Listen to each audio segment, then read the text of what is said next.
Hi friends, எல்லாருக்கும் வணக்கம். So இந்த வீடியோவில் நம்ம என்ன லெசன் பார்க்க போகிறோம் அப்படின்னா 11th ஸ்டாண்டர்டில் இருக்கக்கூடிய தமிழக அரசியல் சிந்தனைகள். ஓகேங்களா? ஸோ இந்த லெசனை பற்றி சொல்லணுன்னா திருக்குறள், பாரதியார், பெரியார் இவங்க எல்லாருமே வருவாங்க. ஸோ அப்போ அதுக்கப்புறம் 14 கீழ்க்கணக்கு நூல்கள் இதெல்லாம் என்னென்ன பேசிக் வரும். ஸோ கொஞ்சம் டீட்டெயிலாக பெரியார் பற்றி, அப்புறம் சிங்காரவேலர் பற்றி, ஸோ அதுக்கப்புறம் பாரதியாரை பற்றி இவங்களை பற்றி வரும். ஓகேங்களா? ஸோ நம்பர்ஸ் அதிகமாக வராது, இயர்ஸ் அந்த அளவுக்கு அதிகமாக வராது. ஸோ அது மட்டும் இல்லாமல் கொஞ்சம் இம்பார்ட்டன்ஸ் பாயிண்ட்ஸ் இருக்கும். மற்றதெல்லாம் நீங்கள் ஆல்ரெடி தெரிஞ்ச விஷயமா இருக்கும். ஓகேங்களா? ஸோ ஸ்டார்ட் பண்ணிடலாம். ஸ்ட்ராபோ. ஓகேங்களா? ஸ்ட்ராபோ அப்படிங்கிறவர் பார்த்தீங்க அப்படின்னா இவர் ஒரு புவியியலாளர். ஓகேங்களா? ஸோ அது மட்டும் இல்லாமல் கிரேக்க வரலாற்று சிந்தனையாளர். ஓகேங்களா? ஸோ இவருடைய காலம் பார்த்திங்க அப்படின்னா கிமு 63 டு கிபி 24 வரைக்கும். ஓகேங்களா?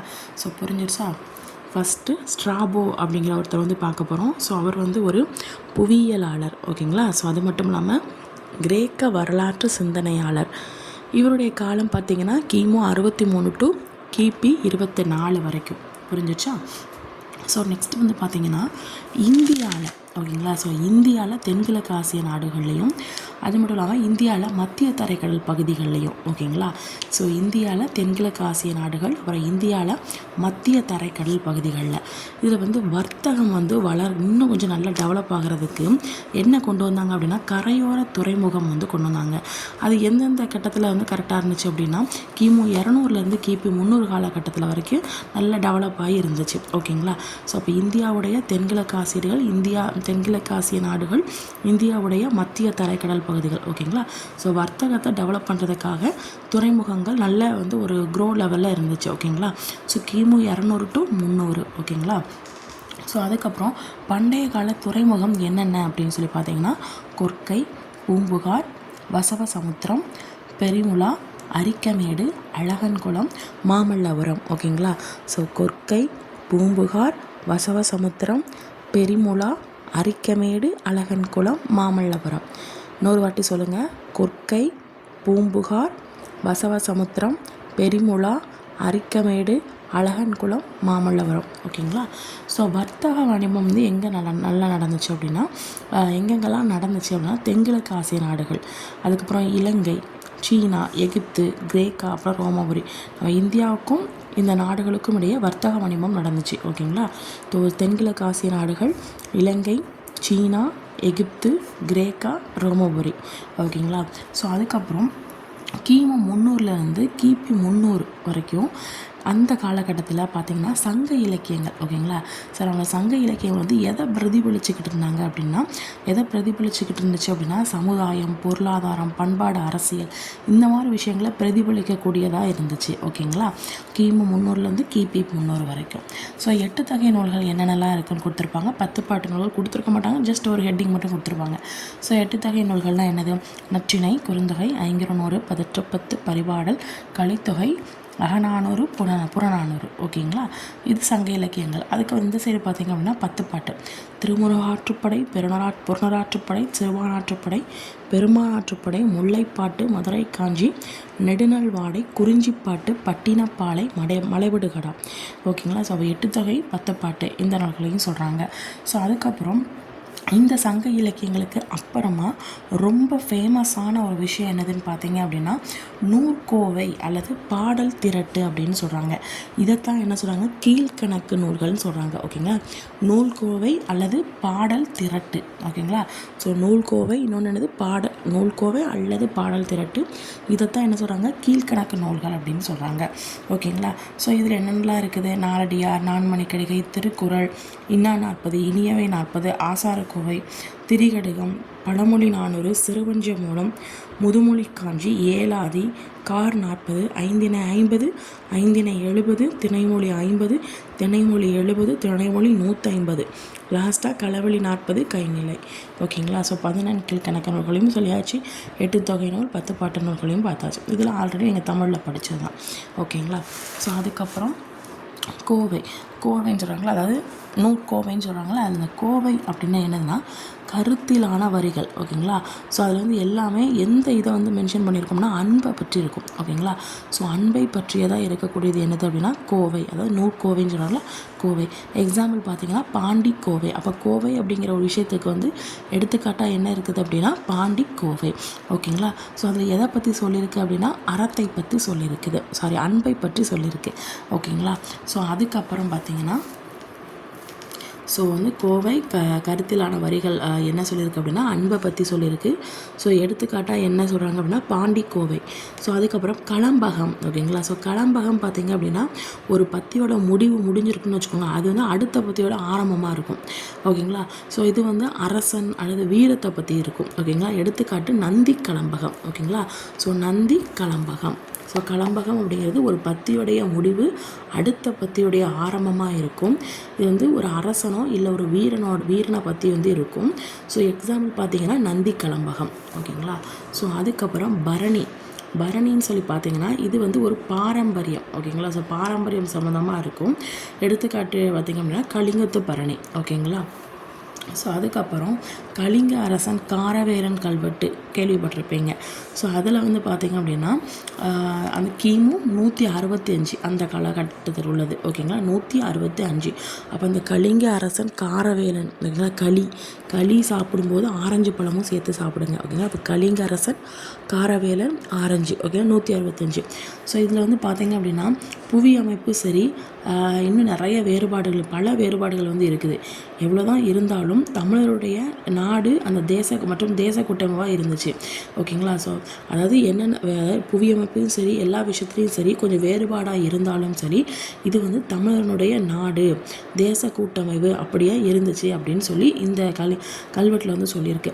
அது மட்டும் இல்லாமல் 132 வருடம் இவர் என்ன பண்ணுறாரு அப்படின்னா இந்த கலிங்கரசன் காரவேலன் இருக்கார், அவர் என்ன பண்ணுறாருன்னா 132 வருஷமாக இருந்த இந்த தமிழ் கூட்டமைப்பை நான் அழிச்சிட்டேன் அப்படின்னு சொல்லுவார். ஓகேங்களா. ஸோ அதுக்கப்புறம் பார்த்தீங்கன்னா அதில் வந்து மென்ஷன் பண்ணியிருப்பார். ஓகேங்களா.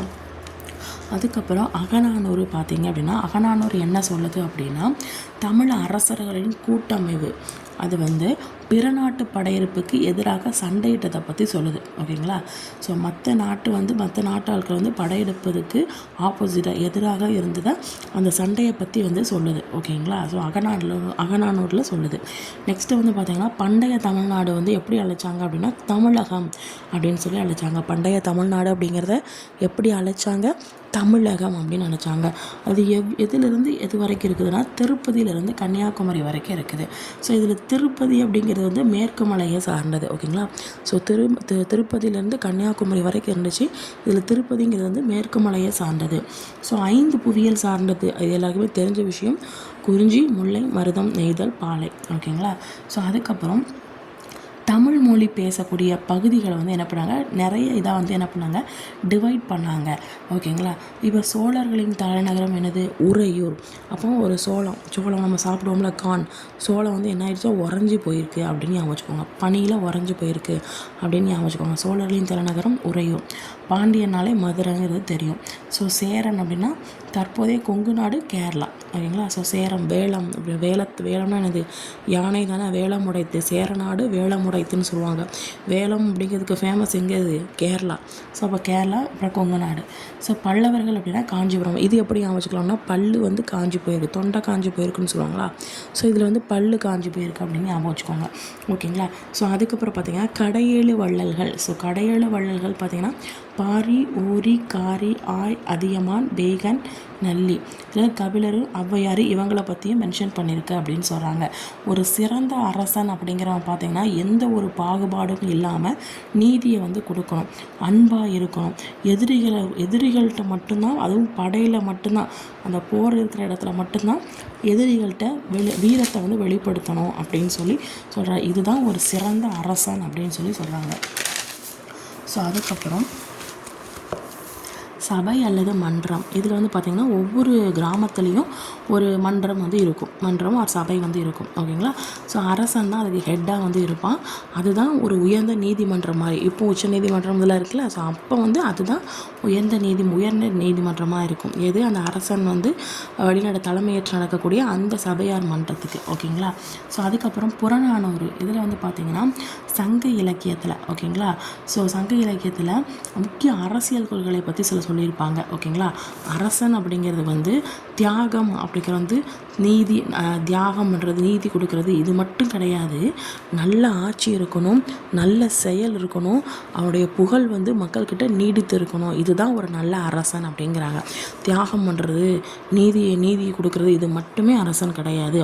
நாட் ஓன்லி தியாகம், நீதி, நல்லாட்சி, நற்செயல், நீடித்த புகழ் வந்து இருக்கணும் அப்படின்னு சொல்கிறாங்க. ஸோ அதுக்கப்புறம் இப்போ வந்து என்ன பண்ணுறாங்கன்னா புகழ் புறநானூரில் வந்து எதை புகழ்ந்து பேசுகிறாங்கன்னா பாண்டிய அரசனை. இப்போ ஓகேங்களா. ஸோ வந்து அவர் என்ன சொல்லணும்னா அதில் ஒரு என்ன ஒரு விஷயத்தை செய்வார்னா, போர் வந்து நடக்கும்போது உமன்ஸையும் சரி, குழந்தைங்க சரி, அப்புறம் ஏதாவது நோயாளிகளையும் சரி, கால்நடைகள் இதில் வந்து என்ன பண்ணுவார், துன்புறுத்த மாட்டார். ஸோ அதனால் என்ன பண்ணுவார், அவங்கள வந்து ஃபஸ்ட்டு வந்து ஒரு சேஃபான பிளேஸ்க்கு வந்து போக சொல்லுவார். ஸோ அதை வந்து பாண்டியர் அரசனை வந்து புகழ்ந்து வந்து புறநானூரில் வந்து சொல்லுது. ஓகேங்களா. ஸோ அதுக்கப்புறம் பார்த்திங்கன்னா பட்டினப்பாளையில் பார்த்திங்க அப்படின்னா அதில் என்ன இது சொல்லுதுன்னா நிறைய வரிகளை பற்றி சொல்லுது. வரிகள்னால் என்னது, டேக்ஸ். ஓகேங்களா. ஸோ பட்டினப்பாளையில் டேக்ஸை பற்றி சொல்லுது. ஸோ சுங்க வரி, வருமான வரி, பொருள் மீதுள்ள வரி, இது மாதிரி நிறைய வரிகள் இருக்குது. ஸோ இப்போ வந்து இது வந்து இந்த வரிகள் வந்து என்ன பண்ணுது அப்படின்னா அரசின் வருவாயாக வந்து இருக்கும் அப்படின்னு சொல்கிறாங்க. இதன் மூலமாக அரசோட வருவாய் வந்து இன்னும் கொஞ்சம் என்ன ஆகும், இன்க்ரீஸ் ஆகும் அப்படின்னு சொல்கிறாங்க. ஓகேங்களா. டு இன்க்ரீஸ் அரசின் வருவாய். ஓகேங்களா. ஸோ அதுக்கப்புறம் பாண்டியர் கல்வெட்டில் வந்து என்ன மென்ஷன் பண்ணியிருக்காங்க அப்படின்னா, பாண்டியனாலே ஃபஸ்ட்டு என்னோட முத்து குளித்தல்ங்கிறது வந்துடும். ஸோ முத்து குளித்தலுக்கு வந்து கலாத்திகர் அப்படிங்கிறாங்க. அப்போ முத்து வந்து கீழே விழுந்துட்டு கலகலகலன்னு சத்தம் கேட்குமா, அப்போ கலாத்திகர். நெக்ஸ்ட் வந்து எழுத்தர், கணத்திகன், கணக்கு எழுதுவோம்ல, ஸோ அப்போ எழுத்தர், கணத்திகன் அப்படின்னு ஞாபகம் வச்சுக்கோங்க. ஸோ உளவு பார்க்குறதுக்கு யார் இருப்பாங்க அப்படின்னா ஒற்றர்கள் வந்து இருப்பாங்க. ஓகேங்களா. ஸோ அதுக்கப்புறம் பண்டைய தமிழில் பார்த்திங்க அப்படின்னா ஜாதி முறை அப்படிங்கிறது வந்து இருக்காது. ஓகேங்களா. ஸோ மதம் அப்படிங்கிறது வந்து எப்படி இருந்துச்சு அப்படின்னா அந்த நாட்டில் வந்து இருப்பாங்கள்ல அவங்கள சார்ந்து தான் இருக்கே தவிர மற்றபடி தனியாக ஜாதியை இப்போ இருக்கிற ஜாதி அளவுக்கு அப்போ வந்து இல்லை அப்படின்னு சொல்கிறாங்க. ஓகேங்களா. ஸோ அதுக்கப்புறம் சமுதாய பிரிவுகளை வந்து எப்படி இது பண்ணுறாங்க அப்படின்னா வர்க்கம், அதாவது இப்போ இங்கே தான் இப்போ உள்ள காலகட்டத்தில் என்ன பண்ணுறாங்க, இந்த ஜாதி அந்த ஜாதி அதில் அது ஒரு ஜாதி எடுத்துன்னா அதில் பல பிரிவு இருக்குது. ஸோ அந்த மாதிரி நிறைய இருக்குது. ஆனால் அப்போ வந்து என்ன பண்ணுவாங்க அப்படின்னா, அப்போ வந்து என்னென்னா ஜாதி முறைங்கிறது இருக்காது. ஆனால் அந்த வர்க்கத்தை இன்ன வர்க்கம், இப்போ வந்து என்ன சொல்லுவாங்க, இந்த தொழில் செய்வாங்க, அப்போ அவங்கள ஒரு வர்க்கமாக நினைப்பாங்க. ஸோ அந்த மாதிரி தான் என்ன பண்ணுவாங்கன்னா டிவைட் பண்ணி வச்சுருப்பாங்க. தவிர இந்த மாதிரி ரியல் ஜாதி அப்படிங்கிறது வந்து அப்போ இருக்காது. ஓகேங்களா. ஸோ அதுக்கப்புறம் இன்னும் வேறு யாரெல்லாம் இருந்தாங்க அப்படின்னா துடியன், குடி அப்படின்னு சொல்கிறாங்க, பாணன், அப்புறம் வந்து கடம்பன் அல்லது அரசர். கடம்பன் அல்லது அரசர்னா என்னது, ஆட்சி புரிவர். அப்புறம் வர்த்தகம் பண்ணுவார்ல அவருக்கு வந்து வைசியர், விவசாயிகளை வந்து வேளாளர். இந்த மாதிரி தான் வந்து அவங்க என்ன தொழில் பண்ணுறாங்களோ அதை வச்சு தான் அந்த பேர் வச்சுருப்பாங்களே தவிர இப்போ உள்ள மாதிரி ஜாதிகளை வந்து பிரித்து வைக்க மாட்டாங்க. ஸோ அதுக்கப்புறம் பார்த்திங்கன்னா இப்போ வந்து சோழர் இருக்குது, சோழர்கள் இருக்காங்களா. ஸோ அவங்களுடைய கொடியிலையும் சரி நாணயத்திலையும் சரி புலி சின்னம் வந்து இருக்கும். ஓகேங்களா. சேரர் வந்து வில்லு அம்பு. ஓகேங்களா. பாண்டியனுக்கு மீன், பல்லவருக்கு சிங்கம். ஓகேங்களா. சிங்கத்தோட பல்லை பார்த்துருக்கீங்களா. ஸோ அப்போ சிங்கப்பல்லுன்னு சொல்லுவாங்களா, சிங்கம் பல்லு. பாண்டியனுக்கு மீன், இதெல்லாம் தெரியும். சேரவெல் அம்பு. ஓகேவா. சேரவில்லை அப்படின்னு ஆகும், சேரவெல் அம்பு. நெக்ஸ்ட் வந்து சோழருக்கு வந்து புலி. ஓகே, சோழ புலி. ஓகேங்களா. ஸோ அதுக்கப்புறம் முருகருடைய வழிபாடு வந்து இருந்துச்சு. ஓகேங்களா. ஸோ அவர் வந்து ஒரு போராளி, அப்புறம் மாவீரர். இவங்களுடைய இப்போ ஏதாவது ஒரு ஃபைட் நடக்குதுன்னு வச்சுக்கோங்க, போராளி தானே அவரும், இல்லை மாவீரர்களோ, இவங்க வந்து வழிபடக்கூடிய கடவுளாக வந்து முருகர் தான் இருக்கிறாரு அப்படின்னு சொல்கிறாங்க. இது வந்து முருகர் வழிபாடு அப்படிங்கிறது வந்து தமிழ்நாட்டில் பழங்குடியினருடைய மரபாக வந்து இருக்குது. ஓகேங்களா. ஸோ தமிழ் கடவுள் முருகப்பெருமான்னு சொல்லுவாங்கள்ல, ஸோ அதனால். ஓகேங்களா. ஸோ கிபி 6க்கு அப்புறமா தமிழும் சமஸ்கிருத எழுத்துக்கள் எல்லாமே எழுத ஆரம்பிச்சிட்டு. ஓகேங்களா. எழுத்துக்கள் வந்து ஸ்டார்ட் ஆயிடுச்சு. ஓகேங்களா. அப்போ 6 நம்ம எழுதிகிட்டே இருக்கோம், தமிழ் சமஸ்கிருதம் எழுதிகிட்டே இருக்கோம். அப்போ 6 எழுதுனா அப்படிங்கிறப்ப 6, அப்போ 6. ஓகேங்களா. ஸோ அதுக்கப்புறம் பல்லவர்கள் வந்து என்ன சொல்கிறாங்க அப்படின்னா அரசுரிமை பற்றி, இது வந்து அரசுரிமை அப்படிங்கிறது வந்து ஒரு புனிதத்தன்மை வாய்ந்தது, அது மட்டும் இல்லாமல் மரபு வழியினதாகவும் இருக்குது அப்படின்னு சொல்கிறாங்க. ஓகேங்களா. ஸோ அதுக்கப்புறம் இந்த பல்லவர் காலத்தில் பார்த்தீங்க அப்படின்னா எந்த இது வந்து தமிழ்நாட்டில் ஸ்ப்ரெட் ஆச்சு அப்படின்னா பரவுச்சு அப்படின்னா வட இந்தியா ஆரிய கலாச்சாரம் அப்படிங்கிறது வந்து பரவுச்சு. அப்போ பல்லவர் காலத்தில் எந்த இது வந்து தமிழகத்தில் வந்து ஸ்ப்ரெட் ஆச்சு அப்படின்னா வட இந்திய ஆரிய கலாச்சாரம். ஓகேங்களா. ஸோ ஔவையார் பற்றி பார்க்க போகிறோம். ஸோ ஔவையார் வந்து ஒரு மதிப்பிற்குரிய பெண் அப்படின்னு சொல்லுவாங்க. ஸோ அது மட்டும் இல்லாமல் இந்த தமிழ் இலக்கியத்திற்கு நிறைய பெண்மணிகள் வந்து தொண்டாற்றிருப்பாங்க. ஸோ பங்களிச்சிருப்பாங்க. ஸோ அவங்களுக்கு தான் அந்த பேர் வந்து வச்சுருப்பாங்க ஔவைன்னு சொல்லி. ஸோ ஒரு பட்டப்பெயர் மாதிரி கொடுப்பாங்களே தவிர நிஜமாக ஔவையார் அப்படிங்கிற ஒரு பெண்ணை வச்சு பேர் வச்சு பெண் இல்லை. ஓகேங்களா. ஸோ அதுக்கப்புறம் இப்போ ஔவையாரில் வந்து பார்த்திங்கன்னா 1வது அதுக்கப்புறம் 2வது நூற்றாண்டில் ஓகேங்களா வாழ்ந்தாங்க. இந்த ஔவையார் யாருன்னா அதியமான் ஔவையார் தெரியும்ல, நெல்லிக்கனி உள்ள அந்த ஔவையார் பார்த்திங்கன்னா இவங்க வந்து இந்த ஔவையார் வந்து அதியமானுடைய புலவராகவும் அவைக்கள புலவராகவும் இருந்திருக்கிறாங்க, அதியமானுடைய தோழராகவும் இருந்திருக்கிறாங்க. ஓகேங்களா. ஸோ அதுக்கு மட்டும் இல்லாமல் திருவள்ளுவர் கபிலர் இவருடைய சமகாலத்தவராக இருந்திருக்கிறாங்க. அதுக்கப்புறம் இவர் எந்த இதுக்கெலாம் இந்த ஔவையார் வந்து பங்களிப்பு அளித்திருக்காங்க அப்படின்னா நற்றிணை, குறுந்தொகை, அகநானூறு, புறநானூறு இதுக்கு வந்து நல்ல பங்களிப்பு வந்து கொடுத்துருக்குறாங்க இந்த ஔவையார், அதாவது அதியமான் ஔவையார். ஓகேங்களா. ஒரு சிறந்த தூதராகவும் இருந்திருக்கிறாரு. நமக்கு எல்லாருக்கும் தெரிஞ்ச ஒரு ஸ்டோரி என்னது அப்படின்னா அந்த அதியமான் தொண்டைமான் இவங்க 2 பேருக்கு போர் எடுப்புன்னு சொல்லுவாங்களே, இவங்க இந்த ஔவையார் வந்து என்ன பண்ணுவாங்க, அந்த போரை வந்து அந்த தொண்டைமான் இருக்கார்ல, அதாவது வந்து ஃபஸ்ட்டு அதியமான் வந்து சொல்லுவார், எனக்கு வந்து இந்த போரில் வந்து எனக்கு போராட இஷ்டம் இல்லை, ஏன்னா நிறைய பேர் இறக்குறாங்க. ஸோ இந்த போரை எப்படியாவது நான் ஸ்டாப் பண்ணணும், இந்த நீங்கள் தான் ஸ்டாப் பண்ணணும், ஆனால் இதில் ஸ்டாப் பண்ணுறதுனால நான் பயந்து ஓடிட்டேங்கிறத அவன் நினைக்கக்கூடாது அப்படிங்கிற மாதிரி அவர் சொல்லியிருப்பார். ஆனால் ஔவையார் அங்கே போய் என்ன பண்ணுவாங்க, தொண்டைமான்கிட்ட போய் என்ன பண்ணுவாங்க, அது வந்து அதியமானுக்கு வந்து மானக்கேடு எதுவும் ஏற்படாத வரைக்கும் தொண்டைமானுக்கு வந்து அப்படியே மறைமுகமாகவும் சொல்லி புரிய வச்சுருப்பார். ஸோ ஃபைனலாக தொண்டைமான் எனக்கு போர் வேண்டாம், இதனால் மக்கள் இறக்காங்க, ஸோ அதனால் வேண்டாம், அவர் வந்து நல்ல ஒரு நிறைய எக்ஸ்பீரியன்ஸ் ஆகிறதுனால இப்போ தான் போருக்கே ஸ்டார்ட் பண்ண போகிறேன், ஸோ அதனால் எனக்கு வேண்டாம் அப்படின்னு சொல்லிட்டு அவர் விட்டுருவார். ஸோ ஓகேங்களா. ஸோ அதியமான் தகடூரை சேர்ந்தவர். ஸோ அதுக்கப்புறம் அவையை வந்து ஸ்டாப் பண்ணிட்டார், போரை வந்து ஸ்டாப் பண்ணிட்டாங்க. ஓகேங்களா. ஸோ அதுக்கப்புறம் இப்போ வந்து சோழர் காலத்து ஔவையார் இவங்க வந்து 10ஆம் நூற்றாண்டை சேர்ந்தவர். அதியமான் 1 2. ஸோ இந்த சோழர் காலத்தில் இருக்கக்கூடிய ஔவையார் வந்து 10ஆம் நூற்றாண்டு. இதில் வந்து குழந்தைகளுக்காக நீதிக்கதை, அதாவது ஆத்திச்சூடி படிச்சிருப்போம்ல, ஆத்திச்சூடி, கொன்றை வேந்தன் இதெல்லாமே எழுதியிருப்பாங்க. ஸோ கொஞ்சம் வளர்ந்த குழந்தைகளுக்காக மூதுரை, நல்வழி இதெல்லாமே எழுதியிருக்கிறாங்க. ஓகேங்களா. ஸோ இந்த ஔவையார் வேறு. ஓகேங்களா. ஸோ அதுக்கப்புறம் திருவள்ளுவரை பற்றி பார்க்க போகிறோம். ஔவையார் பார்த்தாச்சா, அதுக்கப்புறம் என்ன பார்த்தோம், திருவள்ளுவரை பற்றி பார்க்க போகிறோம். இதில் முதல் பகுதி பார்த்திங்க அப்படின்னா அறத்துப்பால். ஓகேங்களா. 2ஆம் பகுதி பார்த்திங்கன்னா பொருட்பால். 3ஆம் பகுதி பார்த்திங்கன்னா காமத்துப்பால். ஸோ அறத்துப்பால்ங்கிறது அறத்தோட சிறப்பையும், பொருட்பால் வந்து வாழ்க்கையுடைய இயல்பு நடைமுறை இதை பற்றியும், அதுக்கப்புறம் காமத்துப்பால் அப்படிங்கிறது இந்த காதலன் காதலிக்குள்ள அந்த ஒரு இதையும் சொல்லுது. ஓகேங்களா. ஸோ இப்போ அறத்தின் சிறப்பை பற்றி அறத்துப்பால் சொல்லுது. அது மட்டும் இல்லாமல் இதில் வந்து என்ன பண்ணுறாரு அப்படின்னா இவர் வந்து ஒரு அறவோராகவும் இருந்துட்டு, ஓகேங்களா, அதுக்கப்புறம் எந்த இதுலேயும் உணர்ச்சி பொங்க அப்படிலாம் எதுவுமே சொல்லாமல், கற்பனைக்கு இடம் தராமல் நடுவுநிலையிலிருந்து சில உண்மைகளை தான் கரெக்டாக சொல்லியிருக்காரு. ஓகேங்களா. சில பேர் அந்த சில புலவர்கள்லாம் என்ன பண்ணுவாங்க, தன்னோட கற்பனை திறத்தை அதில் காட்டுவாங்க, கவிதைகள்லாம் இதெல்லாம். ஆனால் இவர் அப்படி எதுவுமே காட்டல, என்ன ரியாலிட்டியோ அதை எழுதியிருப்பார். ஓகேங்களா. ஸோ திருவள்ளுவர். அடுத்து பொருட்பாலில் பார்த்தீங்க அப்படின்னா வாழ்க்கையுடைய இயல்பு நடைமுறை, அப்புறம் வந்து ஆராயக்கூடிய அனுபவம் வாய்ந்த அறிஞராக இதில் திகழ்கிறார். ஓகேங்களா. இவர் வந்து ஒரு நம்ம நடைமுறையில் என்னென்னலாம் இருக்குது அதெல்லாம் அனுபவம், அதை எக்ஸ்பீரியன்ஸ் ஆகி ஒரு எக்ஸ்பீரியன்ஸான ஒரு அறிஞராக எப்படி இருப்பார் அப்படி எழுதியிருக்காரு அந்த திருக்குறளை அப்படின்னு சொல்கிறாங்க.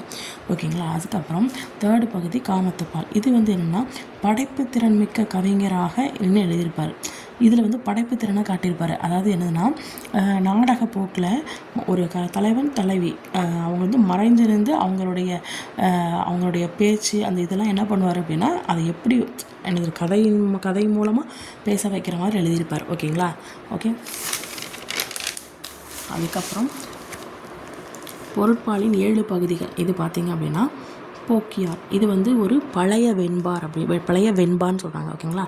ஸோ பழைய வெண்பா அப்படின்னா இப்போ எல்லாம் என்ன ஆகிட்டாங்க, போயிட்டாங்க. இப்போ இந்த நம்ம ஏதோ ஒரு நாடகம் வரும்ல, ஏதோ ஒரு நாடகம் வரும், அதில் வெண்பாங்கிற ஒரு கேரக்டர் வந்து வரும். ஸோ அவங்களாம் இப்போலாம் போயிட்டாங்க, இப்போல்லாம் சீரியலில் வர்றதில்லை. ஸோ அப்போ பழைய வெண்பா போக்கியார் போயிட்டாங்க அப்படின்னு வச்சுக்கோங்க. போக்கியாருங்கிறது ஒரு புலவர். ஓகேங்களா. ஸோ அதுக்கப்புறம் நெக்ஸ்ட்டு வந்து புலவர் இயற்றியது பழைய வெண்பா. ஓகேங்களா. ஸோ இவங்க என்ன சொல்கிறாங்க அப்படின்னா அரசியல் வந்து 5, அமைச்சியல் வந்து 2, உருவவல் அப்படிங்கிறது வந்து 2, அது வந்து ஒன்று ஒன்கூழு, இன்னொன்று இருவியல். நெக்ஸ்ட் வந்து தின்படை, நட்பு, பழனேல், குடி 13, என் பொருள் 7 அப்படின்னு சொல்லி ஒரு பாடல் இருக்கும். ஓகேங்களா. ஸோ இதை வந்து இவர் தான் எழுதியிருப்பார். இந்த போக்கியார் அப்படிங்கிறவர் தான் எழுதியிருப்பார். ஓகேங்களா. அரசியல் 5, அமைச்சியல் 2, அப்புறம் உருவவல் 2, ஒன்று ஒன்கூழ், இருவியல், தென்டடை, நட்பு, பழனேல், குடி 13.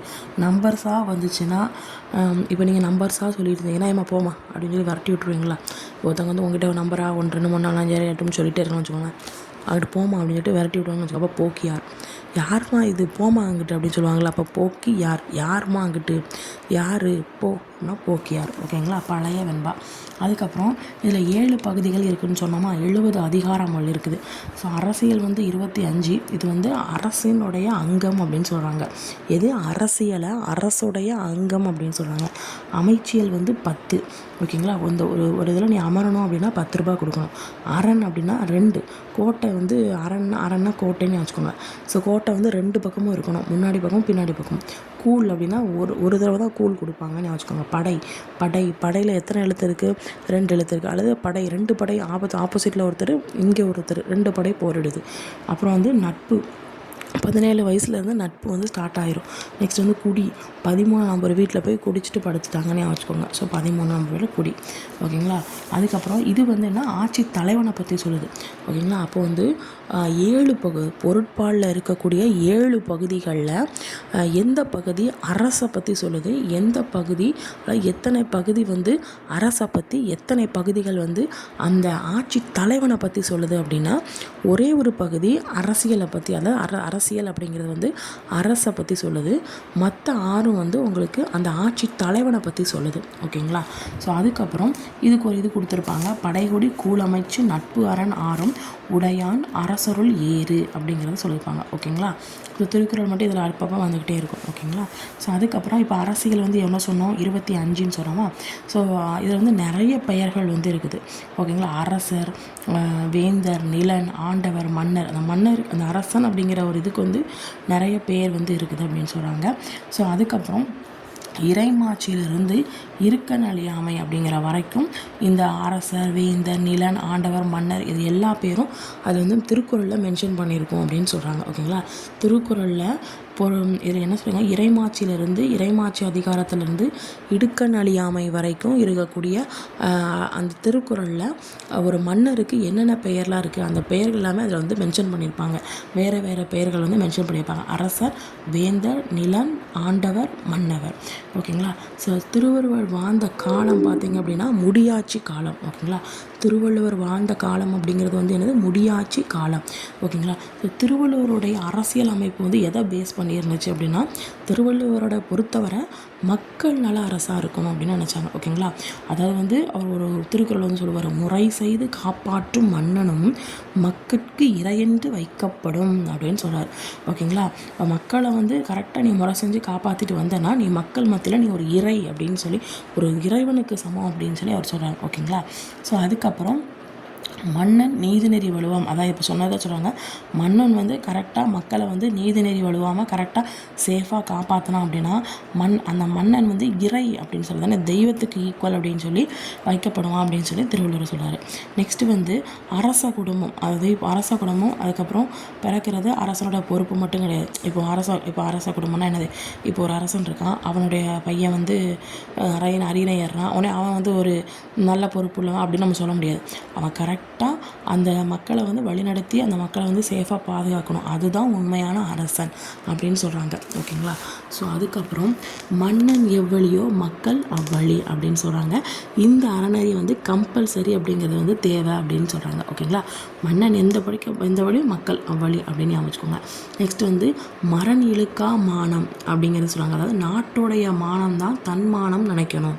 ஓகேங்களா. ஸோ ஒரு மன்னன் வந்து இப்போ நான் வந்து இப்போ யாரோ ஒருத்தர் என்ன பண்ணுறாரு அரியணை ஏறுறாங்கன்னு வச்சுக்கோங்களேன். ஸோ அவர் வந்து மக்களுக்கு ஏதாவது ஒரு மானக்கேடு ஆயிடுச்சு, இல்லைனா தன்னுடைய நாட்டுக்கு ஏதாவது ஒரு மானக்கேடு ஆயிடுச்சு அப்படின்னா அது தனக்கே நேர்ந்த மாதிரி நினைக்கணும், அப்படி அந்தளவுக்கு நாட்டு மேலே பற்றாக இருக்கணும் அப்படின்னு சொல்லுவார். ஓகேங்களா. மரண் இழுக்கா மானம், நான் மாறன் சொல்லிட்டேன். ஸோ மரண் இழுக்கா மானம். ஓகேங்களா. ஸோ அதுக்கப்புறம் வள்ளுவர் வந்து என்ன சொல்கிறார் அப்படின்னா, மக்கள் வந்து எதை எக்ஸ்பெக்ட் பண்ணுறாங்க, எதை எதிர்பார்க்குறாங்க அப்படின்னா, அரசன் வந்து செங்கோல் ஆட்சி, நல்ல ஆட்சி வந்து இருக்கணும் அப்படின்னு சொல்லி, நல்ல ஆட்சி எல்லாருமே நினைக்கிறது நல்ல ஆட்சி வரணும் அப்படின்னு தானே நினைப்பாங்க. ஓகேங்களா. செங்கோல் ஆட்சி, கொடுங்கோல் ஆட்சி இருக்கக்கூடாது, செங்கோல் ஆட்சி தான் இருக்கணும்னு நினைப்பாங்க இல்லைங்களா. ஸோ அதுக்கப்புறம் வானோக்கி வாழும் உலகெல்லாம் மன்னவன் கோல் நோக்கி வாழும் குடி அப்படின்னு சொல்கிறாங்க. ஓகேங்களா. மன்னவன் கோல் என்னும் முடியாட்சி கால இடத்துல வந்து நல்லாட்சி இது வந்து கொடுக்கணும் அப்படிங்கிறத சொல்லியிருப்பாங்க. நல்லாட்சி என்ற இன்றைய மக்களாட்சி கேட்ட தொடர், அதாவது திருவள்ளுவர் வந்து எப்படின்னா இப்போ உள்ள அவர் சொன்ன திருக்குறள் வந்து இப்போ உள்ள காலகட்டத்துக்கும் பொருந்துகிற மாதிரி இருக்கும். ஓகேங்களா. ஸோ அப்படி எழுதியிருப்பார். இப்போ உள்ள மக்களாட்சிக்கும் வந்து அது வந்து பொருந்துகிற, அவர் இருக்கிறது முடியாட்சி காலத்தில், ஆனால் அவர் மக்களாட்சி காலத்துக்கும் பொருந்துகிற மாதிரி எழுதியிருப்பார். ஓகேங்களா. ஸோ அதுதான் அவருடைய ஸ்பெஷாலிட்டி. அதான் சொல்லுவாங்க, வானோக்கி வாழும் உலகெல்லாம் மன்னவன் கோல் நோக்கி வாழும் குடி அப்படின்னு சொல்கிறாங்க. ஸோ நெக்ஸ்ட்டு வந்து அடுத்து குடிதழி கோலோச்சும் மாநில மன்னன் அடிதழி நிற்கும் உலகு. குடிதழி கோலோச்சும் மாநில மன்னன் அடிதழி நிற்கும் உலகு. இதில் வந்து பார்த்திங்கன்னா குடிமக்களை, தன்னுடைய மக்களை வந்து அன்போடு ஆட்சி புரிவோம்ல, அந்த அரசன் தான். ஓகேங்களா. அவன் தான் உண்மையாக அரசன் அப்படிங்கிற மாதிரி சொல்கிறாங்க. இப்போ வந்து கொடுங்கோன்மை அதிகாரம் அப்படிங்கிறது வந்து அவருடைய குறட்பாட்டில் வந்து எதிர்மறையாக என்ன பண்ணியிருப்பார் அப்படின்னா சொல்லியிருப்பார். ஓகேங்களா. கொடுங்கோன்மைங்கிற ஆட்சின்னா என்னது, ரொம்ப மக்களை துன்புறுத்திக்கிட்டு, மக்களை கஷ்டப்படுத்திட்டு, மக்களுடைய கண்ணீரை வந்து சிந்த வைக்கிறது, இந்த மாதிரி பண்ணுறது. ஓகேங்களா. ஸோ மக்களை வந்து அன்பாக ஆட்சி செய்கிறவன் தான் ஒரு நல்ல ஆட்சி அப்படிங்கிற மாதிரி சொல்கிறாங்க. ஓகேங்களா. ஓகே. நெக்ஸ்ட் வந்து அல்லல் பற்று ஆற்றாது அழுத கண்ணீர் என்றே செல்வத்தை தேய்க்கும் படை அப்படின்னு சொல்கிறாங்க. அதாவது மக்கள் வந்து கண்ணீர் சிந்துறாங்கன்னு வச்சுக்கோங்க, அது வந்து அவனோட அரச பதவியே இல்லை அவனையும் அழிச்சு விடும் அப்படின்னு சொல்கிறாங்க. இந்த ஹிட்லரு, முசோலினி, ஜார் மன்னர்கள் இவங்களாம் என்ன பண்ணாங்க, அவங்க வந்து மக்களை வந்து என்ன பண்ணாங்க, கண்ணீர் வர வரைக்கும் ரொம்ப கஷ்டப்படுத்துனாங்க, கொடுமைப்படுத்தினார். ஸோ அந்த மாதிரி காரணத்தினால என்னென்னா அது வந்து அவரே அழிக்கிற மாதிரி. ஓகேங்களா. இதை வந்து கொடுங்கோல் ஆட்சி பண்ணாங்க. ஓகேங்களா. ஸோ அதுக்கப்புறம் வருவாயை ஈட்டுறதுக்கு ஒரு 4 வழி இருக்குதுப்பான்னு சொல்லி அதுக்கும் திருவள்ளுவர் என்ன பண்ணியிருப்பார், எழுதியிருப்பார். இறைமாட்சி அதிகாரம் அப்படின்னு அதில் வந்து எழுதியிருப்பார். அப்போ கேட்பாங்க, வருவாய்க்கு வந்து ஒரு 4 வழி சொல்லியிருப்பார் திருவள்ளுவர். அது எந்த அதிகாரத்தில் இருக்குது அப்படின்னா இறைமாட்சி அப்படிங்கிற அதிகாரத்தில். அதில் என்ன சொல்லியிருப்பாருன்னா இயற்றலும் ஈட்டலும் காத்தலும் காத்த வகுத்தலும் வள்ளல் அரசு அப்படின்னு சொல்லியிருப்பார். ஓகேங்களா. ஒரு மன்னருடைய கடமை என்னதுன்னா ஃபஸ்ட்டு பொருள் அந்த அமௌண்ட்டை சேர்த்து வைக்கணும். ஓகேங்களா. ஈஸியாக சொல்லணும்னா வர்ற சம்பளத்தை வந்து என்ன பண்ணணும், வருவாயோ ஏதோ வருதுன்னு வச்சுக்கோங்க சேர்த்து வைக்கணும். அதை எடுத்து அதை வந்து அதில் வந்து எதுக்கெலாம் தேவையோ அதை கரெக்டாக பிரித்து வச்சு அப்புறம் ஃப்யூச்சர் தேவைக்கும் வச்சு. ஓகேங்களா. ஸோ அப்படி இதெல்லாம் டிவைட் பண்ணி வச்சுருந்தா வச்சுக்கோங்க, அதுதான் உண்மையிலே நல்ல அரசு. ஃப்யூச்சருக்காகவும் சேர்த்து வைக்கிறது தான் எனக்கு நல்ல அரசு அப்படின்னு சொல்கிறார். ஸோ நெக்ஸ்ட்டு வந்து திருவள்ளுவர் வந்து பொருட்பாலில், ஓகேங்களா. ஸோ அரசன் அப்படிங்கிற ஒருத்தர் வந்து அவர் சொன்ன சில கருத்துக்களும் சரி, திருக்குறளும் சரி, அரசனுக்கு மட்டும் கிடையாது, மக்களுக்கும் அது பொருந்தும் அப்படின்னு சொல்கிறாங்க. ஓகேங்களா. ஸோ அது இதில் சொல்கிறாங்கன்னா கல்வியிலேருந்து இடுக்கண் அறியாமை வரைக்கும். ஓகேங்களா. ஸோ கல்வியிலேருந்து இடுக்கண் அறியாமை வரைக்கும் உள்ள அதிகாரத்தில் சொன்ன விஷயங்கள் எல்லாமே மன்னருக்கு மட்டும் பொருந்தாது, அங்கே மக்களுக்கும் பொருந்தும் அப்படின்னு சொல்கிறாங்க. ஸோ அதுக்கப்புறம் அதில் ஒரு விஷயத்தை சொல்லுவார், அரசியல் சிந்தனைகளில் அறநெறியே முதல் அப்படின்னு சொல்லுவார். ஓகேங்களா. ஸோ அரசியல் சிந்தனைகளில் எதுதான் முதல்ல இருக்குதான், அறநெறி தான் ஃபஸ்ட் இருக்குது அப்படின்னு சொல்கிறாங்க. ஓகேங்களா. ஸோ திருக்குறள் வந்து ஒரு மதச்சார்பற்ற நூல். நிறைய மதங்கள் வந்து அவர் இருந்த காலத்தில் இருந்துச்சு. பௌத்த மதம் இருந்துச்சு, சீக்கிய மதம் இருந்துச்சு, ஜைன மதம் இருந்துச்சு, இந்து மதம் இருந்துச்சு. அவரே ஒரு மதத்தை ஃபாலோ பண்ணியிருப்பார். ஆனால் அவர் அதை பற்றி சொல்லாமல் ஜென்ரலாக வந்து என்ன பண்ணியிருப்பார், சொல்லியிருப்பார். ஓகேங்களா. ஸோ கடவுளை வந்து புகழ்ந்து 10 குறள், அதாவது ஒரு அதிகாரத்தையே எழுதியிருப்பார். ஓகேங்களா. ஸோ அதுக்கப்புறம் பாரதியார். பாரதியார் பார்த்திங்கன்னா 1882. இது எப்படி வச்சுக்கலாம், பாரதி அப்படிங்கிற பேர் வச்சு 2 பேர் இருக்கிறாங்கன்னு வச்சுக்கோங்க. ஒன்று பாரதியார், இன்னொரு பாரதிதாசன். ஸோ அப்போ 2 வச்சுக்கோங்க. ஆனால் நமக்கு தேவை யார், ஒருத்தர். அப்போ இங்கேயும் வச்சுக்கோங்க, 2ல் ஒருத்தர். ஓகேங்களா. ஸோ 1882, 1921. ஓகேங்களா. ஸோ அவர் விஷயத்த சொல்வார், ஏன்னா ஒரு பாடல் சொல்லியிருப்பார், ஜாதி மதங்களை பாரோம் உயர் ஜன்மம் இத்தேசத்தில் எய்தினராயின் வேதியராயினும் ஒன்றே அன்று வேறு குலத்தினாயினும் ஒன்றே. நீ அதாவது ஜாதி மதங்களை நிறைய பார்க்குறோம். ஓகேங்களா. நீ எந்த ஒரு ஜாதியாக இருந்துட்டு போ, எந்த ஒரு இதாக இருந்துக்கோ, ஆனால் நாம் எல்லாருமே மனித குலம் அப்படிங்கிற ஒரே இதில் தான் நம்ம அடங்குறோம் அப்படிங்கிறத சொல்லியிருப்பார். ஓகேங்களா. அந்த ஜாதின்னு வந்தாலே பாரதியார் தான். ஓகேங்களா. ஸோ தலை சிறந்த கவிஞர், பாடலாசிரியர், தேசியவாதி, சுதந்திர சீர்திருத்தவாதி, போராட்ட வீரர், சமூக சீர்திருத்தவாதி, அதுக்கப்புறம் மகாகவி அப்படின்னு சொல்கிறாங்க. ஸோ அப்படின்னா மிகப்பெரிய கவிஞர். ஸோ பாடல்கள், இவருடைய பாடல்கள் எல்லாமே தேச உணர்வை தூண்டுற விதமாக விடுதலை பெறதுக்கு ஒரு ஹெல்ப்ஃபுல்லாக இருந்துச்சு அப்படின்னு சொல்கிறாங்க. நெக்ஸ்ட்டு வந்து தமிழ் இலக்கியங்களில் ஒரு புதிய சகாப்தமாக, ஓகேங்களா, புதிய சகாப்தமாக இதை ஸ்டார்ட் பண்ணார். ஓகேங்களா. ஸோ அதனால் நிறைய படைப்புகள், இவருடைய படைப்புகள் வந்து இருந்துச்சு. ஓகேங்களா. அவருடைய படைப்புகள் எல்லாமே தேசப்பற்று, தேசபக்தி, அதெல்லாம் மறைபொருள் இதை பற்றியே இருக்கும். ஓகேங்களா. ஸோ தேசப்பற்று, தேசபக்தி, அப்புறம் மறைபொருள் இது சம்மந்தமாக இருக்கும். ஸோ அவருடைய படைப்புகளில் ரொம்ப முக்கியமானது என்னது அப்படின்னா கண்ணன் பாட்டு, நிலவும் வான்மீனும் காற்றும், அதுக்கப்புறம் பாஞ்சாலி சபதம். ஓகேங்களா. கண்ணன் பாட்டு, பாஞ்சாலி சபதம் தெரியும். ஸோ நிலவும் வான்மீனும் காற்றும். ஓகேங்களா. ஸோ அதுக்கப்புறம் இதில் வந்து இந்த பாஞ்சாலி சபதம் இருக்குல்ல, அதில் வந்து ஒரு விஷயத்தை சொல்லியிருப்பார். நம்ம இந்தியாவை திரௌபதியாக நினச்சிருப்பார். அந்த சுதந்திர வீரர்களை வந்து என்ன நினச்சிருப்பாங்க, பாண்டவர்களாக உருவகம் பண்ணியிருப்பார். ஓகேங்களா. ஸோ அப்போ உருவகம் பண்ணும்போது இந்த திரௌபதி மூலமாக, ஓகேங்களா, ஸோ திரௌபதி மூலமாக நம்மளுடைய இந்திய தாய் வந்து ஆங்கிலேயருடைய ஆட்சிக்கீழே அடிமைப்பட்டு கிடக்குதுன்னு சொல்லி அந்த திரௌபதி எக்ஸாம்பிள் வச்சு சொல்லியிருப்பார். ஓகேங்களா. ஸோ அதுக்கப்புறம் 1908 பார்த்தீங்கன்னா சுதேசி கீதங்கள், அது உணர்ச்சி மிக்க பாடல் தொகுப்பு அப்படின்னு சொல்கிறாங்க. எப்படியா வச்சுக்கலாம், கீதா 8 சுதேச கீதான்னு வச்சுக்கோங்க.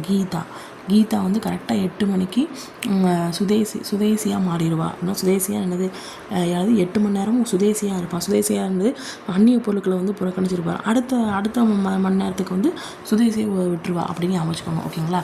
ஸோ கீதா வந்து 8 ரூபா, அல்லது கீதா 8 ரூபா வச்சுருக்கா அப்படின்னு கூட ஞாபகம் வச்சுக்கோங்க. ஓகேங்களா. ஸோ அதுக்கப்புறம் நிறைய இது வந்து என்ன, பத்திரிகையாளர்கள் நிறைய வருஷம் வந்து ஒரு பத்திரிகையாளராக இருந்திருக்காரு. ஓகேங்களா. மேக்ஸிமம் வந்து பத்திரிகையாளராகவே இருந்திருப்பார். அவருடைய யங் ஏஜில் பார்த்தீங்கன்னா அவருடைய வாழ்க்கை இருக்கும்ல, அவருடைய வாழ்க்கையை என்ன பண்ணியிருப்பாங்க, பத்திரிகையிலே வந்து என்ன பண்ணியிருப்பாரு, ஸ்டார்ட் பண்ணியிருப்பார்.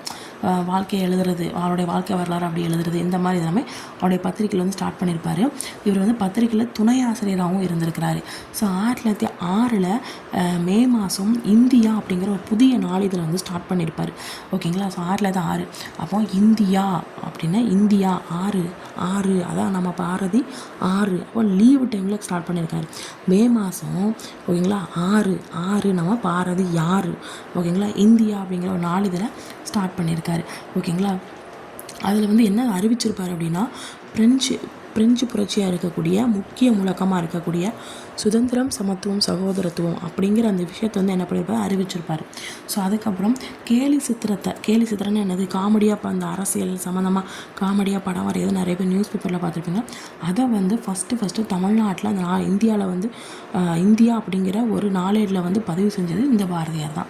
அதுக்கப்புறம் அவர் வந்து வார இதில் வந்து ரெட் கலர் பேப்பரில் தான் அச்சிட்ருப்பார். ஓகேங்களா. ஸோ விஜயா அப்படிங்கிறதுல வந்து பதிப்பாசிரியராக இருந்திருப்பார். அந்த விஜய் அப்படிங்கிற ஒரு பேர் வந்து நமக்கு பதிஞ்சிருப்பா. ஸோ பதிப்பாசிரியர். பாரதா அப்படிங்கிறது வந்து ஆங்கில மாத இதழ். ஓகேங்களா. பாலா அப்படிங்கிறது ஆங்கில வார்த்தை அப்படின்னு வச்சுக்கோங்க. ஆங்கிலா பாலா அப்படின்னு வச்சுக்கோங்க. பாலா ஆங்கிலா. ஸோ வந்து ஆங்கில வார்த்தை, ஆங்கில மாத இதழ். நெக்ஸ்ட் வந்து சூரியோதயங்கிறது வந்து உள்நாட்டு வார இதழ். ஓகேங்களா. அந்த சூரியோதயம் வானம் பாடி ஏதோ ஒரு பாட்டு வருமே, சூரியோதயம் அப்படின்னு வச்சுக்கோங்க. அல்லது சூரியன் வந்து உள்நாட்டுக்குள்ளேயே உதிக்குது அப்படின்னு சும்மா ஞாபகம் வச்சுக்கோங்க. ஓகேங்களா. சூரியன் பாண்டிச்சேரியில், ஓகேங்களா, பாண்டிச்சேரியில் வந்து ஸ்டார்ட் பண்ணுவார். இது வந்து ஒரு உள்நாட்டு வார இதழ். ஓகேங்களா. ஸோ அப்புறம் சுயராஜ்ய தினம் அப்படின்னு சொல்கிறாங்க. அதை செலிப்ரேட் பண்ணுறதுக்காக ஒரு பொதுக்கூட்டத்தை வந்து பெரிய அளவில் ஏற்பாடு பண்ணியிருப்பார் சென்னையில் 1908. ஓகேங்களா. ஸோ அப்போ வந்து என்ன பண்ணுவார், மக்களுக்கு வந்து ஒரு இது மாதிரி பேப்பர் மாதிரி விநியோகம் பண்ணியிருப்பார். அதில் என்ன எழுதியிருக்கு அப்படின்னா, வந்தே மாதரம் எந்தையும் தாயும் ஜெயபாரத் அப்படின்னு சொல்லியிருப்பார். வந்தே மாதரம் எந்தையும் தாயும் ஜெயபாரத் அப்படின்னு சொல்லியிருப்பார். 1908 பொதுக்கூட்டம் நடந்திருக்கும் சுயராஜ்ய தினத்தை செலிப்ரேட் பண்ணுறதுக்கு. அப்போ சுயராஜ்ய தினத்தை செலிப்ரேட் பண்ணுறதுக்கு எந்த வருஷம் வந்து மாநாடு இது நடந்த பொதுக்கூட்டம் நடந்துச்சுன்னா 1908. ஓகேங்களா. ஸோ பாரதியார் பார்த்திங்கன்னா அந்த பாக்ஸில் கொடுத்துருப்பாங்க. ஸோ அவரை பொறுத்தவரை மென்னும் உமனும் ஈக்குவல் அப்படின்னு நீங்கள் கருதுனீங்கன்னு வச்சுக்கோங்க. அந்த உலகம் ஃபுல்லாக அறிவு அப்புறம் புத்தி கூர்மையால் நல்ல சூப்பராக நல்ல சிறப்பாக இருக்கும் அப்படின்னு சொல்லுவார். ஓகேங்களா. ஸோ அதுக்கப்புறம் 11/12/1882 டிசம்பர் மாதம் 11 எட்டயபுரத்தில் தூத்துக்குடி மாவட்டம் சுப்பையா இவருடைய குழந்தை பெயர் வந்து சுப்பையா இயற்பெயர். ஓகேங்களா. இவங்க டேட் அண்ட் மாம் பேர் வந்து சின்னசாமி லக்ஷ்மி அம்மா. 7 வயசில் தமிழ் கவிதைகள் எழுத ஆரம்பித்தார். 11 வயசில் இவருடைய படைப்புகளும் திறமைகளும் எல்லாருக்கும் புகழ தேடி கொடுத்துட்டு. ஸோ எட்டயபுர அரசவில் ஒரு போட்டி நடந்துச்சு. அது தலைப்பு வந்து கல்வின்னு கொடுத்துருந்தாங்க. ஸோ அதில் இவர் வின் பண்ணிட்டார். ஸோ அதுலேருந்து என்ன சொன்னாங்க, எட்டயபுர சுப்பையான்னு சொன்னாங்க. அதுக்கப்புறம் பாரதி அப்படின்னு சொல்லி, எட்டயபுர மன்னன் தானே பாரதின்னு பேர் வச்சிருப்பாரு. ஸோ பாரதி அப்படின்னா அப்புறம் லாஸ்ட் பாரதியார் அப்படின்னு ஆயிடுச்சு. ஸோ ஜூன் 1997 15 வயசில் என்ன ஆகுது, தன்னுடைய 15 வயசில் மேரேஜ் பண்ணிக்கிட்டார். யார் அப்படின்னா செல்லம்மா. ஓகேங்களா. ஸோ 97 15 வயசில் மேரீடு. ஸோ 1982 கொண்டு ஞாபகம் வச்சுக்கோங்க. அதில் வந்து ஒரு 15 வயசு. ஓகேங்களா. ஸோ அதுக்கப்புறம் காசிக்கு போகிறாரு. அவங்க வீட்டில் அங்கே ஒரு அவங்களுடைய அங்கிளும் ஆண்டி இருக்காங்க. அவங்க பேர் கிருஷ்ணசிவன் குப்பால். ஓகேங்களா. ஸோ அவங்க வீட்டில் ஒரு 2 வருஷம் ஸ்டே பண்ணுறாரு. அங்கே போய் சமஸ்கிருதம், ஹிந்தி, ஆங்கிலம் இதெல்லாத்தையும் கற்றுக்கிறாரு. ஸோ அதுக்கப்புறம் அலகாபாத் யூனிவர்சிட்டியில் என்ட்ரன்ஸ் எக்ஸாம் எழுதுறாரு. அதுலேயும் ஜெயிக்கிறாரு. அவருடைய லுக் எப்படி இருக்குன்னா, அப்படியே முறுக்கு மீசை, தலைப்பாக வச்சுருப்பார். அவருடைய நடை அப்படி ஒரு வீறு கொண்ட நடை வந்து இருக்கும். ஸோ இதான் அவருடைய தோற்றம். அதுக்கப்புறம் இந்தியா அப்படிங்கிற இதில் வந்து பதிப்பாசிரியராக இருந்திருப்பார். ஸோ இதில் பதிப்பாசிரியராக இருந்ததுனால என்ன பண்ணாங்க, இவரை கைது பண்ணியிருப்பாங்க. ஏன்னா இவரை புரட்சிகரமானதெல்லாம் நிறைய எழுதி வைப்பார். இல்லை கைது பண்ணிட்டாங்க. 1908 வந்து என்ன பண்ணாருன்னா பாண்டிச்சேரிக்கு வந்து போகிறாரு. அங்கே வந்து மீட் பண்ணுறாரு. யார் அப்படின்னா, இந்த ஆயுதமேந்திய இயக்க தலைவர்கள் இருப்பாங்கள்ல, அவங்களான அரவிந்த் கோ, லாலா லஜபதி ராய், சுப்பிரமணியம். ஓகேங்களா. ஸோ இவங்க எல்லாத்தையும் என்ன பண்ணுறாரு, மீட் பண்ணுறாரு. ஸோ அதுக்கப்புறம் அப்போ வந்து அவரை பாண்டிச்சேரிக்கு போன அந்த டைமில் பிரெஞ்சு ஆதிக்கத்துக்கு கீழே இருந்துச்சு. பாண்டிச்சேரியில் இருக்கக்கூடிய யங்ஸ்டர்ஸ் எல்லாத்தையும் ஒன்று திரட்டி அவங்களுக்கு வந்து தேசிய பாதையில் நம்ம கூட்டு போகணும் அப்படின்னு சொல்லி என்ன பண்ணார், கூட்டு போனார். ஓகேங்களா. 1919 சென்னையில் ராஜாஜி வீட்டில் காந்தியை வந்து மீட் பண்ணியிருப்பார். ஆல்ரெடி படிச்சிருப்பீங்க. 1919 ராஜாஜி வீட்டில் காந்தி ராஜாஜி எல்லாம் பேசிகிட்டு இருப்பாங்க. இவரும் போயிருப்பார். ஓகேங்களா. ஸோ அதுக்கப்புறம் பாரதி வந்து 1918 வந்து கடலூரில் வந்து கைது பண்ணியிருப்பாங்க. ஸோ அதுக்கப்புறம் இவர் வந்து சிறையில் இருக்கும்போது நிறைய டைம் என்ன ஸ்பெண்ட் பண்ணுவார் அப்படின்னா, சுதந்திரம், தேசியவாதம், அதுக்கப்புறம் நாட்டோட நலன், இதை பற்றியே அவர் என்ன பண்ணார், யோசிச்சுக்கிட்டே இருப்பார். ஓகேங்களா. அதை பற்றி ரைட் பண்ணுறது இந்த மாதிரி பண்ணிகிட்டே இருப்பாங்க. ஸோ அதுக்கப்புறம் யாரோட நல்லுறவு வச்சுருந்தார் அப்படின்னா, விஓசி, அப்புறம் யோசனை சிதம்பரம், சுப்பிரமணிய சிவா, அதுக்கப்புறம் மண்டயம் திருமலாச்சாரியார். ஓகேங்களா. இவங்களோட அப்புறம் சீனிவாச்சாரியார், இவங்களோட ஒரு நல்ல உறவு வந்து வச்சுருந்தார். ஓகேங்களா. ஸோ அதுக்கப்புறம் இந்திய தேசிய காங்கிரஸை வந்து வருஷத்துக்கு மாநாடு நடக்கும்ல, அப்போ வந்து போகிற வழக்கம் வந்து இவருக்கு இருக்குது. ஓகேங்களா. ஸோ அதில் வந்து என்ன விவாதம் செஞ்சார் அப்படின்னா, தீவிர தேசியவாத தலைவர்களாக இருக்கக்கூடிய பாலகங்காதர, பிபின் சந்திரபால், சுப்பிரமணியம், இவங்ககிட்ட நிறைய விவாதம் வந்து பண்ணார். ஸோ அதுக்கப்புறம் 1905 பனாரஸ் 5 ரூபா, பனாரஸ் 5 லட்சம், பனாரஸ் படவை எத்தனை லட்சம், 5 லட்சம். சூரத் மாநாடு 1907 தெரியும். ஸோ இதில் வந்து பார்த்திங்க அப்படின்னா, அந்த இந்திய தேசிய காங்கிரஸ் தலைவர்கள் இருப்பாங்களா, அவங்கள வந்து பாரதி வந்து என்ன பண்ணுவார், தேசப்பற்றும் அவங்க வந்து என்ன சொல்கிறாங்க, நீங்கள் வந்து கலந்துருப்பார் பாரதி வந்து கலந்துப்பார். ஸோ அதனால் அவருக்கு வந்து இன்னும் கொஞ்சம் ஒரு மதிப்பு வந்து கொடுத்துருப்பாங்க. ஓகேங்களா. ஸோ அதுக்கப்புறம் வேர்ல்டில் வந்து பார்த்திங்க அப்படின்னா 2 ஜாதி தான் இருக்குது. ஒன்று ஆண் ஜாதி, இன்னொன்று பெண் ஜாதி. ஸோ இதில் வந்து அவர் என்ன பண்ணுறாரு, பூனல் கட்டியிருப்பாங்களா, இந்த மார்பிளில் கட்டியிருப்பாங்களா பூனல் நூல். ஸோ அதை வந்து என்ன பண்ணுவாங்க, கழட்டிட்டு என்ன பண்ணுவாங்கன்னா, அந்த அட்டவணை சாதியினர்னு சொல்லி தனியாக பிரித்து வச்சுருப்பாங்க. அவங்களுக்கு இந்த பூனல் அணிய வைப்பார். ஓகேங்களா. ஸோ அவங்கள வந்து வேதம் ஓத சேர்ந்துருப்பார். ஸோ இப்போ பாரதி வந்து என்ன சொல்கிறார் அப்படின்னா, எல்லா இந்தியன்ஸும் பாரத தாயுடைய குழந்தைகள் தான். ஓகேங்களா. ஸோ ஒன்றுபட்டாலே தவிர வேறு எந்த ஒரு காரணத்தினாலும் நம்ம விடுதலைங்கிறது சாத்தியமாகுது. அதனால் ஒன்றாக இருப்போம் அப்படின்னு சொல்லுவார். ஸோ விதவை திருமணத்துக்கு ஆதரவு தெரிவிப்பார், குழந்தை திருமணம் வரதட்சணை எதிர்த்தார். ஸோ நம்ம 1000 பிரிவு நமக்குள்ளே இருக்கலாம், ஓகேங்களா. ஸோ 1000 பிரிவு நமக்குள்ளே இருக்கலாம், ஆனால் அந்நியருடைய படையெடுப்பு வந்து நம்ம நியாயப்படுத்த முடியாது, ஓகேங்களா. ஸோ அதுக்கப்புறம் பாக்ஸ் வந்து கொடுத்துருப்பாங்க. விவேகானந்தருடைய சீடராக இருக்கக்கூடிய சகோதரியாக இருக்கக்கூடிய நிவேதிதா, ஸோ அவங்களும் பாரதியாரும் மீட் பண்ணுறாங்க. அதுக்கப்புறம் தான் பாரதியாருக்கு சரி ஓகே பெண்களுக்குன்னு சில உரிமைகளையும் இதையும் கொடுக்கணும் அப்படின்னு சொல்லி அவர் நினச்சாரு. பெண்களை பற்றி சிந்திக்க ஆரம்பித்தார். ஸோ நவீன பெண்களுடைய அதிகாரம் பலமான சுதந்திரமான மற்றும் ஆண்களுக்கு சமமான பங்குதாரர் என்று பெண்களை வந்து சொல்லியிருப்பார். ஆணுக்கு ஈக்குவல் பெண் அப்படின்னு சொல்லி என்ன பண்ணியிருப்பார், மென்ஷன் பண்ணியிருப்பார். ஸோ அதுக்கப்புறம் பாரதி வந்து என்ன சொல்லுவார், பாரதி அப்படிங்கிறது வந்து ஒரு நம்ம இந்திய சுதந்திரத்துடைய ஒரு சின்னம் அவர் தான். அதுக்கப்புறம் தமிழ் தேசியவாத அதிர்வலையை ஏற்படுத்தினதும் அவர் தான், ஓகேங்களா. ஸோ 11 செப்டம்பர் 1921 11-21 அங்கே என்ன பார்த்தோம் 82 11 12 82 இங்கே 11 செப்டம்பர் 21, ஓகேங்களா. ஸோ இறந்துட்டார். ஆனால் இதில் இவர் இறக்கும் போது 14 மெம்பர்ஸ் மட்டும்தான் கலந்துக்கிட்டாங்க. ரீசன் என்னதுன்னா ஆங்கிலேயருடைய அடக்குமுறையினால் பயந்து சில பேர் வரலை.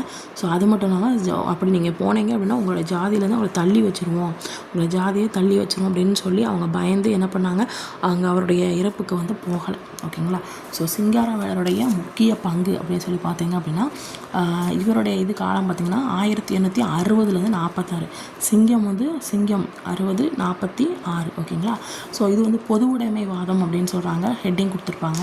ஸோ தமிழக அரசியல் இயக்கத்தில் பார்த்தீங்க அப்படின்னா பகுத்தறிவு கருத்து அப்புறம் அறிவியல் பார்வை இது உருவாகிறதுக்கு இவருடைய பங்கு ரொம்ப முக்கியமானது அப்படின்னு சொல்கிறாங்க, முக்கியமாக இருந்துச்சு அப்படின்னு சொல்கிறாங்க, ஓகேங்களா.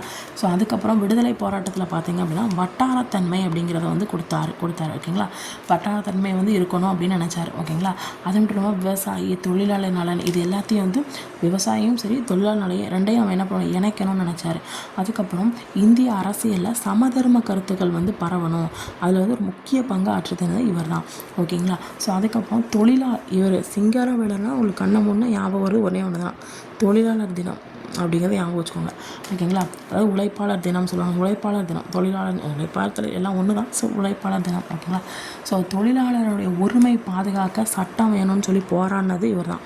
ஸோ அதனால் சட்டம் 1926 இயற்றப்பட்டுச்சு, ஓகேங்களா. 26 25னா காவாசிக்கு 1 கூட. அப்போ தான் என்னது நம்முடைய தொழிலாளர் உரிமை பாதுகாப்பு சட்டம் வந்து இயற்றப்பட்டுச்சு. தலைமை வந்து வகித்தது யாருன்னா, அதாவது தொழிலாளர் அமைப்புங்கிறத ஒரு அமைப்பை ஸ்டார்ட் பண்ணார். அதுக்கு தலைமை வச்சது திருவிக்காவும் வரதராசலும், ஓகேங்களா. ஸோ முன்முயற்சி எடுத்து நிறைய பாடுபட்டார் இந்த சிங்காரவேலர். இவருடைய விருப்பம் என்னது அப்படின்னா தொழிலாளர் வந்து என்ன பண்ணணும் அப்படின்னா அப்படியே ஜாயின் பண்ணி நம்ம என்ன பண்ணணும் விடுதலை இயக்கத்தில் அவரை கொண்டு வரணும், அரசியலை ஈடுபடுத்தி விடுதலை இயக்கத்துக்கு கொண்டு வரணும் அப்படின்னு நினச்சாரு. ஆனால் காங்கிரஸ் வந்து அப்போல்லாம் ஒன்றும் வேண்டாம், அவங்க அப்போல்லாம் ஒன்றும் வர வேண்டாம் அப்படின்னு சொல்லி அவருக்கு பிடிக்கல. ஆனால் சிங்காரவேலர் இப்படி சொன்னதை வந்து அவர் எதிர்த்தார். அதுக்கப்புறம் காங்கிரஸ் வந்து இவர் என்ன பண்ணிட்டாரு, காங்கிரஸ் ஹெட் இருப்பார்ல அவருக்கு வந்து தந்தி அனுப்பியிருப்பார். அப்புறம் காந்திக்கு வந்து பகிரங்க கடிதம் எழுதியிருப்பார். ஸோ அவருடைய இந்த ஹிந்து சுதேசமித்திரன் இது நாளிதழையும் நவசக்தி அப்படிங்கிற பருவ இதழையும் நிறைய கட்டுரையாக எழுதி வச்சுருவார், இதில் கட்டுரை எழுதி அனுப்புவார். ஸோ 1922 அகில இந்திய காங்கிரஸ் குழு கூட்டத்தில் வந்து ஒரு தமிழக பிரதிநிதியாக இவர் கலந்து கொண்டு நிறைய ஆதரவாக வந்து வாங்கிட்டார், ஓகேங்களா. ஸோ அதுக்கப்புறம் பிராமின்ஸ்க்கும் நான் பிராமின்ஸுக்கும் இந்த பாகுபாடு காங்கிரஸ் பார்த்துக்கிட்டு இருந்துச்சு. ஸோ அதை பெரியாருக்கு பிடிக்கல. ஸோ பெரியார் என்னாயிட்டு விலகிட்டார். ஸோ அப்புறம் இப்போ இவர் விலகணுன்னே அவர் எங்கே போயிருப்பார், சிங்காரவேலர் வந்து அவருக்கு ஆதரவு கொடுத்துருக்காரு, ஓகேங்களா.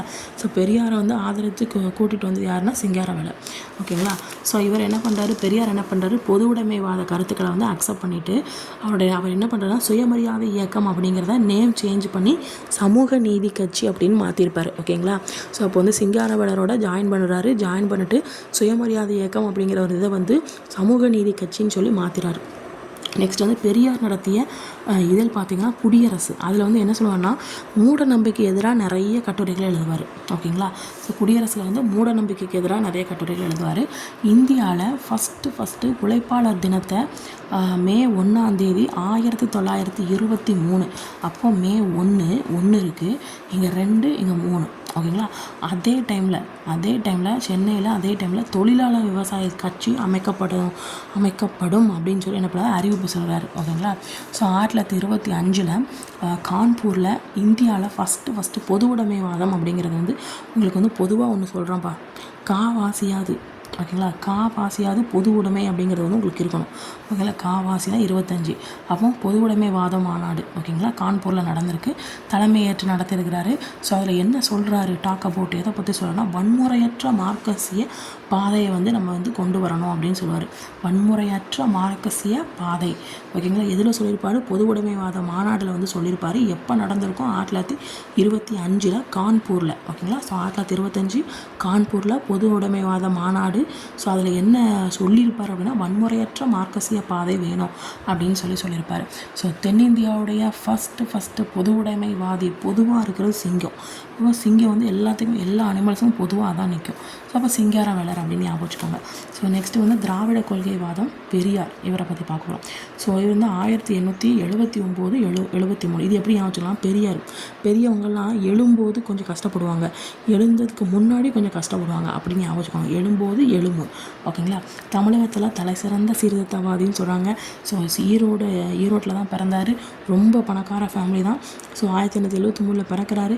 அவர் வந்து சின்ன வயசில் இந்த மூட நம்பிக்கையை பற்றி என்ன பண்ணுவார், எள்ளி நகையாடிட்டே இருப்பார். ஸோ ஆரம்பத்தில் வந்து பார்த்திங்கன்னா தீவிர அரசியல் அப்படிங்கிறது அவர்கிட்ட இல்லை. ஸோ அதுக்கப்புறம் ஆனால் வந்து ஈரோடு நகரமன்ற தலைவராக வந்து பொறுப்பேற்றிருப்பார்.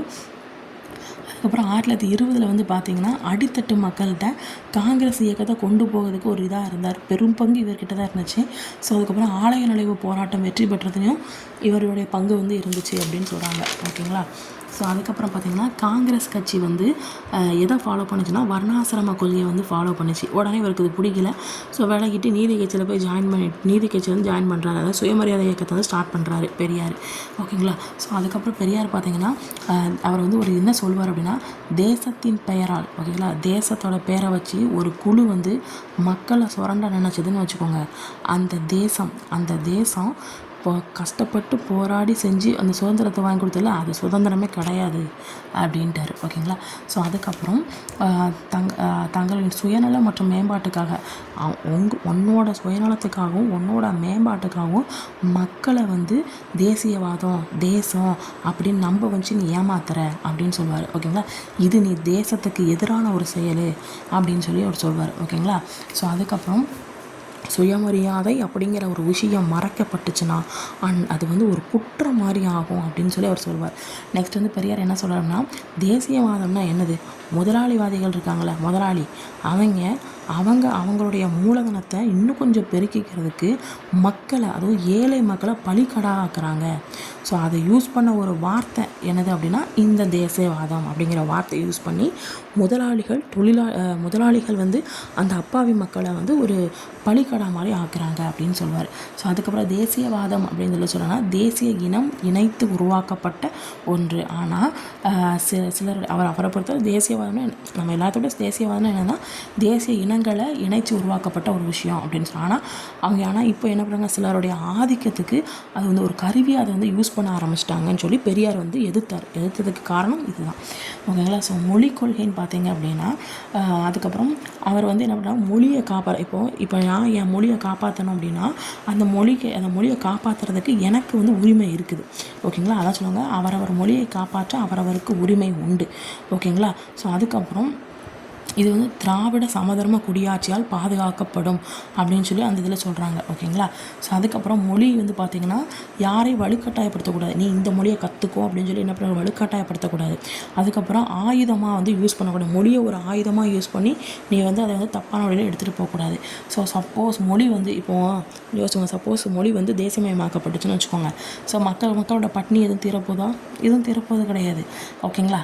ஸோ தமிழ் உழைப்பாளிகள் பார்த்திங்கன்னா தமிழ் உழைப்பாளர்கள் இருக்கிறாங்களே, ஸோ அவங்க வந்து இதாக இருக்கிறாங்கன்னா அது காரணம் என்ன, தமிழ் பேசக்கூடிய முதலாளி தான் காரணம் ஓகேங்களா. ஸோ அவங்க வந்து கீழார இருக்கிறாங்க அப்படின்னா அவங்க வந்து யார் காரணம், அந்த முதலாளிகள் தான் காரணம் அப்படின்னு சொல்கிறாங்க ஓகேங்களா. ஸோ அதுக்கப்புறம் அவர் ஒரு வார்த்தை சொல்வார், திராவிட நாடு பெறாட்டாலும் பரவாயில்ல, ஆதிக்க சக்தியை ஒழிக்க முடியாட்டாலும் பரவாயில்ல, முதலாளித்துவ சக்தியை ஒழிக்க முடியாட்டாலும் பரவாயில்ல, ஆனால் அந்த ஜாதியை ஒழிக்கிற ஒரு விஷயத்தை நீங்கள் இருங்கப்பா, அதில் மட்டும் நீங்கள் ஜெயிச்சிட்டிங்கன்னு வச்சுக்கோங்க, அது ஒன்று போதும், அதுதான் திராவிட கழகத்துடைய வெற்றி அப்படின்னு சொல்கிறாங்க. இப்போ எல்லோரும் ஜாதிகளை தேடி இது பண்ணிட்டோம், அவர் யோசிக்கிறதுனா ஜாதியை ஒழிக்கணும், அவ்வளோதான். ஜாதி அப்படிங்கிறது வந்து திராவிட இனத்தை அடிமையாக்கி வச்சுருக்குது, அந்த நம்ம இனத்தையே அடிமையாக்கி வச்சுருக்குப்பா. பெரியார் என்ன சொல்கிறாங்க, ஓர்கடவுள் மறுப்பு கொள்கையை முற்போக்கான சமூக சீர்திருத்தவாதி அப்படின்னு சொல்கிறாங்க. அவர் வந்து ஓர்கடவுள் மறுப்பு கொள்கை உடையவர், அப்புறம் முற்போக்கான சமூக சீர்திருத்தவாதி.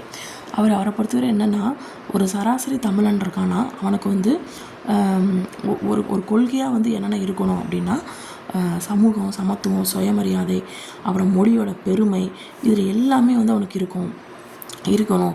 இதை வச்சு தான் வந்து ஒரு அரசியலை வந்து நடத்தணும் அப்படின்னு சொல்கிறாரு. அதுக்கப்புறம் கவனம் எதில் கவனமாக இருக்கணும்னா, சமூகம், பண்பாடு, பாலின சமத்துவமின்மை, இதில் எல்லாத்தையும் கவனமாக இருக்கணும். ஸோ பெண்கள் வந்து பார்த்திங்கன்னா பகுத்தறிவோடு தன்னுடைய வாழ்க்கை துணையை தேர்ந்தெடுக்கிற பகுத்தறிவோடு இருக்கணும். அது மட்டும் இல்லாமல் பிள்ளை பெற்று கொடுக்கறது மட்டும்தான் பெண் கிடையாது, சுயமரியாதையோடையும் இருக்கணும். அதுக்கப்புறமா இந்த சடங்குகள் இல்லாத திருமணத்தை வந்து அவர் ஆதரிச்சிருப்பார். அவருக்கு வந்து சடங்கு சம்பிரதாயம் இதெல்லாம் பிடிக்காது. ஸோ சொத்துரிமை வந்து பெண்களுக்கு கொடுக்கணும். அதுக்கப்புறம் இந்த பேருக்கு பின்னாடி சாதி பெயரை வந்து போடுறதை நிப்பாட்டணும். ஸோ 1930 பார்த்திங்கன்னா ஒரு விஷயத்த பண்ணியிருப்பார். பட்டியலினத்தார் வந்து சமைச்சிருப்பாங்க.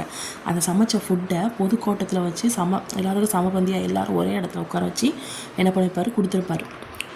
சமபந்தியாக நடத்தியிருப்பார். ஓகேங்களா. பட்டியலினத்தார் சமைச்ச ஃபுட்டை எல்லாருக்கும் சமமாக உட்கார வச்சு சாப்பாடு இது பண்ணியிருப்பார். எவ்வளோ பெரிய விஷயம் பார்த்தவங்க. ஸோ பெரியார் வந்து நவீன தமிழகத்தின் தந்தை. ஓகேங்களா. அந்த பெரியார் வந்து மாடர்ன் அப்படின்னு வச்சுக்கோங்க, நவீன தமிழகத்தின் தந்தை. ஓகேங்களா. ஸோ இதோட இந்த லெசன் முடிஞ்சிச்சு. ஓகேங்களா. ஸோ ஈஸியாக இருக்கிற மாதிரி தான் இருக்கும். தமிழக அரசியல் சிந்தனைகள் லெசன் வந்து முடிஞ்சிச்சு. ஓகேங்களா. பிடிச்சிருந்துச்சுன்னா லைக் பண்ணிக்கோங்க, ஏதாவது கமெண்ட்ஸாவது சொல்லுங்கள். ஓகேங்களா. ஸோ அப்போ தான் எனக்கு தெரியும், எனக்கு கொஞ்சம் மோட்டிவேட் ஆகும். இல்லைன்னா ஐயோ யாரும் பார்க்கலையோ அப்படின்னு சொல்லி ஒரு மருத்துவம். ஓகேங்களா. சரி, ஓகே, பாய், தேங்க்யூ.